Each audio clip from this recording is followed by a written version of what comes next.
Banana exporters in Accra as well as in Ghana are on course to enhance their competitiveness in the wake of the tariff preference erosion on the European markets.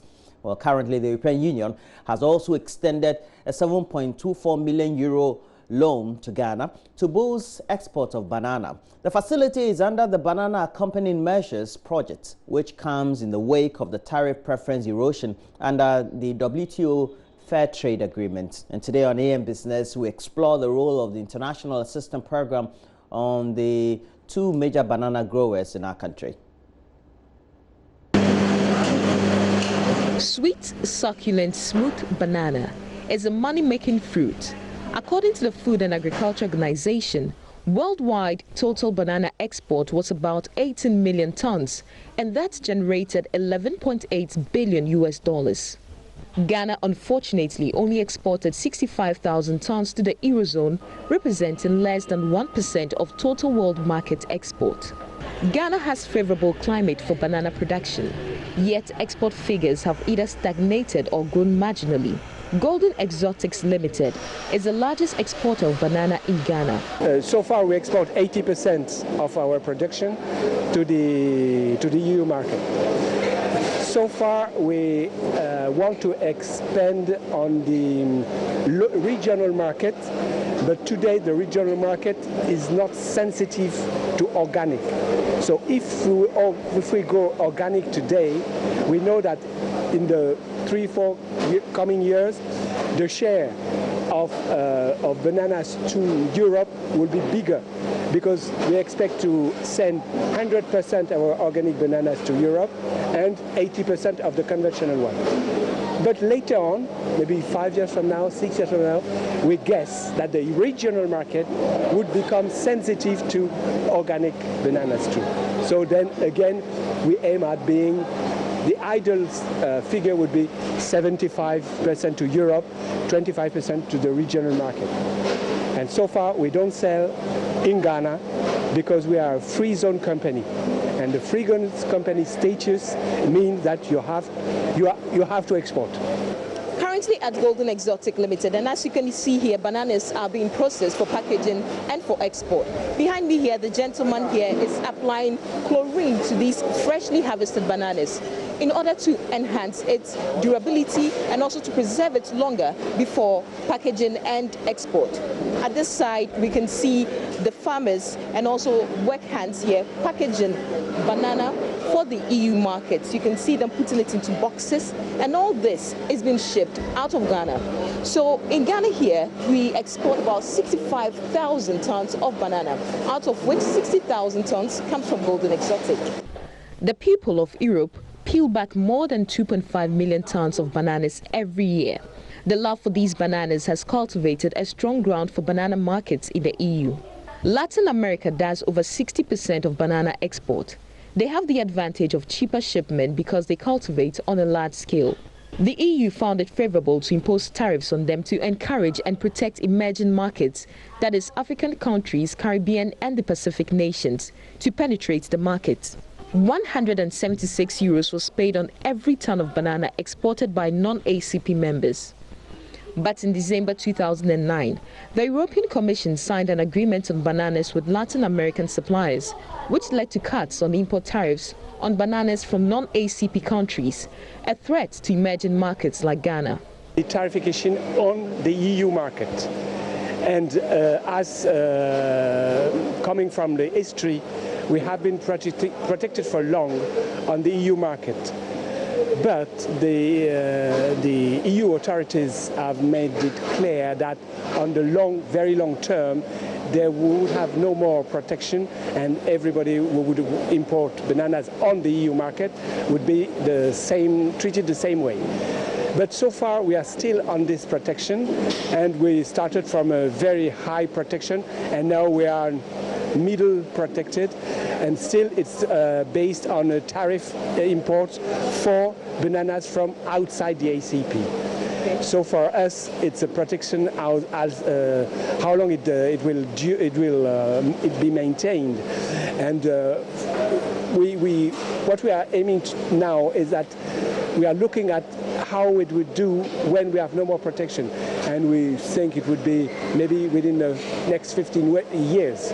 So that's why we are expanding, that's why we are improving the way we are growing bananas, etc., to be competitive. That's what we aim at, to be competitive without protection, and we need this protection now to take the time to be competitive.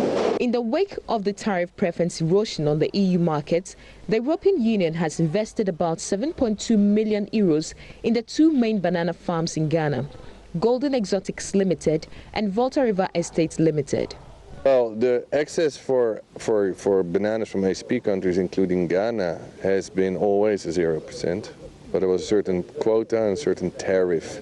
So there was a certain volume we talked about. The quotas has been shedded, but under the EPA, the Economic Partnership Agreement, there is a 0% tariff and 0 quota. So in that respect, the access for Ghanaian bananas on the European market is not deteriorated. It is only that the competitors are getting a better access, because they used to pay €1,000 per tons at least of bananas as import duty, and that is now brought down to €75 per ton. And still there is a push from these countries to, let's say, get also a 0 tariff access, and then you have a level playing field on tariffs. But that means then that the efficiency you see in this kind of countries should also be applied here in Ghana, which is not always possible. So to support, let's say, the maintenance of presence of banana industry in Ghana, this kind of projects and this kind of financial support is put in place. Over 6 million euros under the aid dubbed Banana Accompanying Measures has been invested into the construction of 224 housing units for laborers at Golden Exotics, with the aim of boosting its human resource. According to the architect, the projects will be completed by August next year. And then for the panels, in all the rooms, they have extra mesh, they call them corner meshes, which they put in the corner and for the roof as well, to connect this panel to that panel, okay? So if you come here, you might see the corner mesh much better. This is the corner mesh. Okay. What I'm holding here, this is the corner mesh. The one on the ceiling. Yeah, and then the one on the ceiling. Okay. So then they connect this panel to the ceiling panel and this panel to this panel. Okay. And then they pass all their services, which is like this is the conduit box and then the pipe for the electricity. Okay. After they finish passing those, then they come and do what they call the first phase short plating. Okay, so how fast is this one compared to the brick and mortar? Oh, it's quite fast. Okay. It's quite. You can read this in 2 weeks. You can finish the house. Finish everything. All right. Okay, so. And you said this is to house how many workers? It's 224 families. Okay. They'll be housed under this on this project, yes. Okay. 24 families, yes. Okay, and when is it expected to be completed? August next year. The remaining over 700,000 aims to support the improvement of the banana value chain through the production of high-quality compost, in particular one based on the use of lake weeds. What we intend doing is to remove these river weeds and then compost it. So that forms about 80% of our compost base. And what you see here is some of the fishermen, the people that we contract to harvest the weeds. And we have either they pull it with ropes to the shore, and then we pay and collect them for the composting process. Around here, this is just around Royal Saint, where you are coming from. I think this Royal Saint here. You can see that the same process is more or less starting along here. These are islands. Yeah, and close to the islands, you see the weeds growing. At the moment, we are concentrating on removing this one, because this one, I think, no matter what you do, it's almost gone. Downstream here, it's almost gone. You can remove it, but in no time it comes back. And you have had so many other weeds coming in that eventually it's almost impossible to control it. The government tried to intervene, but the machine they brought in was not appropriate for the purpose. And for that reason, they are still standing there, but not being used. So the extra 700,000 euros from the 7.2 million euro that was granted by the EU for these developmental projects goes into compost processing. Now, it begins right here at the Volta Lake. Behind me, you can see the weeds are being harvested. Now, these kind of weeds actually is what is harvested by these guys and taken to the compost site for processing. And it's used for their plantations, that is the banana farms, as well as other farmers who want to use it for flowers or other forms of crops. Kofi Blay is the MD at Volta River Estates Limited. As the EU come into our compost production process, that is because we have received a grant. The provision of the vehicles we see there, those white Iveco vehicles, 2 tractors, and then a tenner together with the mat, the green mat you see there for covering the compost. That was given to us to help us scale up our composting process, and we are using them exactly for the purpose. These mounds you see behind me are not some green blankets and hills. It's actually compost that is resting to be fully matured for use. And over here they produce about 10,000 metric tons of compost. The use of organic compost will help farmers migrate to the organic banana export, which sells at about 25% higher than the conventional banana.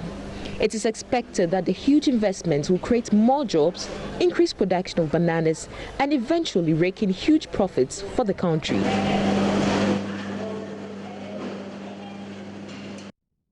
Well, so that's it for business, and we know that we also need to make sure that we patronize what really is grown in Ghana, and we hope that we'll take use from it. Even though they are in the free zones area and they do the export, we'll also make sure we patronize made in Ghana goods, so to speak. But that's it for AM Business this morning.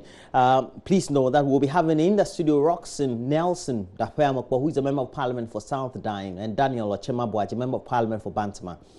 Bantama has been in the news lately, since Saturday, because of those issues about the viral raid video going to many social networks, etc. But we'll be speaking about our colleagues in the House, Benedict Owusu, we have Latif Idris, we also have Seth Kwame Boateng, I think one other, who will be winning awards when we have the GGA Awards later this morning. So we'll be having 1 or 2 in the studio. We'll talk to at least Seth Kwame Boateng or Latif Idris about what the expectations are, what work they did, and how excited they are about winning the awards as far as their professional competences are concerned. But please get interactive. On Facebook, we have a page there, JoyNews on TV. We also have a Twitter handle at JoyNews on TV.